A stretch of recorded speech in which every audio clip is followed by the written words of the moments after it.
when he sallallahu alaihi wasallam made hijrah from Mecca Mukarramah to Medina Munawwara. So Rasul alayhi salatu wasalam politically did two things.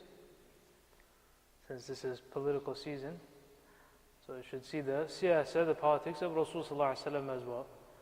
How did Nabi alayhi salatu wasalam deal with this situation?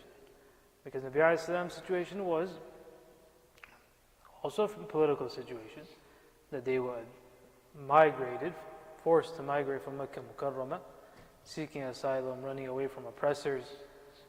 And where they migrated to Medina Munawwara, everything wasn't merry over there as well.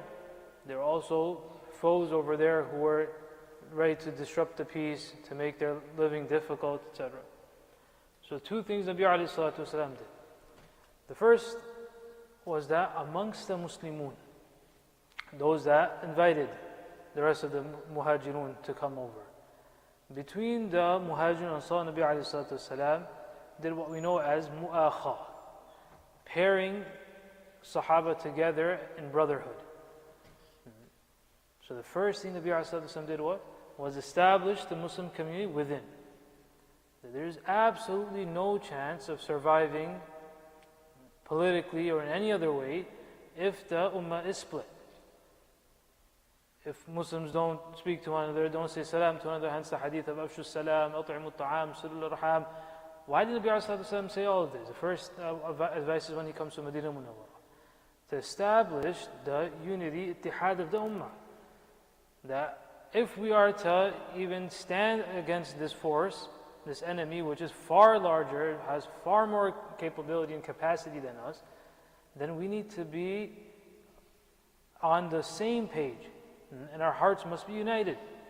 So Nabi ﷺ does the mu'akha, gives targhib towards helping one another, feeding one another, taking care of one another.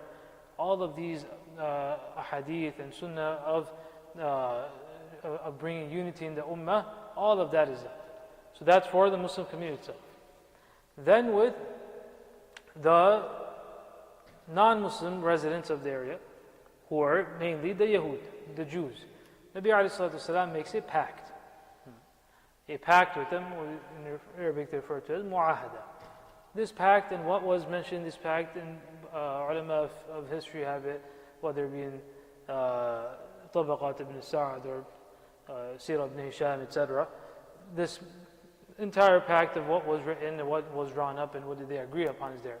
What is relevant to these ayat is that one such point in that pact was that the Yahud would not assist any foreign enemy. I mean, anyone outside, whether the Yahud want to assist the Muslims or not, that's up to them. But they cannot assist any enemy who is coming to attack the Muslims. So in this case, it would be the mushrikun from Mecca. In no way are they allowed to assist them, whether it's by giving intelligence, whether by giving arms, whichever way it is, they are not allowed to assist the enemy. This pact is made when Nabi ﷺ comes to Medina Munawwara. The Yahud, they break this pact the very first time in the second year of Hijrah, when the Ghazwa of Badr, the Battle of Badr takes place. When the Battle of Badr takes place, this is the first time they break it. So now in Mushrikun, the leader of Mushrikun Makkah, as we all know, is Abu Jahl.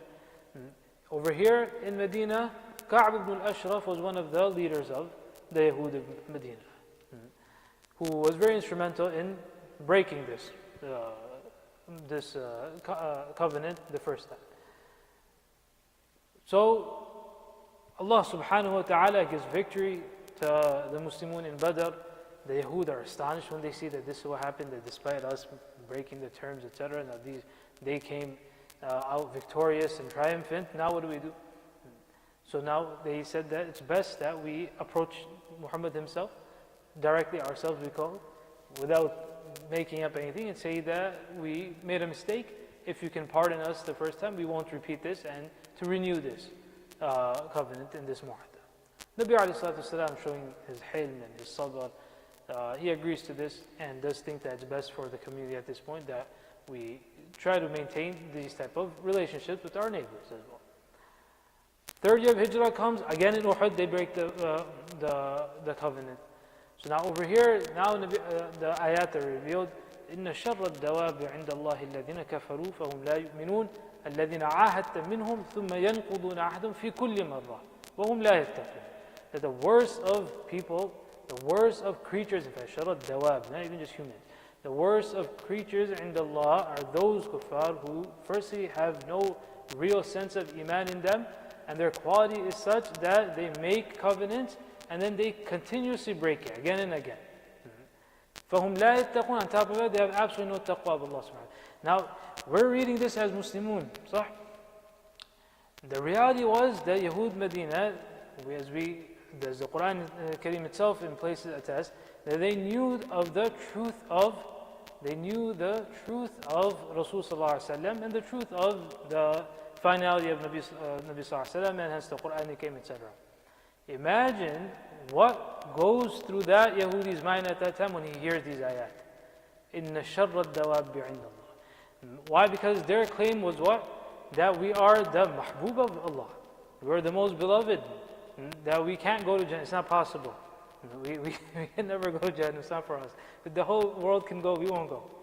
But when these ayat are revealed, can you imagine what goes? That person who knows the truth. They didn't believe, they didn't accept it, they didn't hand themselves over to Islam, towards the Nabi Sallallahu Alaihi Wasallam Sunnah, the Quran and Sunnah. Hence they are not considered Muslim. But in their heart of hearts, there they understand this to be the truth. So imagine what goes through that person's mind. إِنَّ شَرَّ الدَّوَابِ عِنْدَ اللَّهِ. So Nabi alayhi salatu wasalam, then after they break this covenant, he asked the Sahaba anhum, "Man li Ka'b ibn Ashraf?" Who's going to take care of this Ka'b ibn Ashraf? Because he broke the ahd now. Muhammad ibn Maslam radiallahu anhu with some other Sahaba radiallahu anhum, they go to the house of Ka'b ibn Ashraf.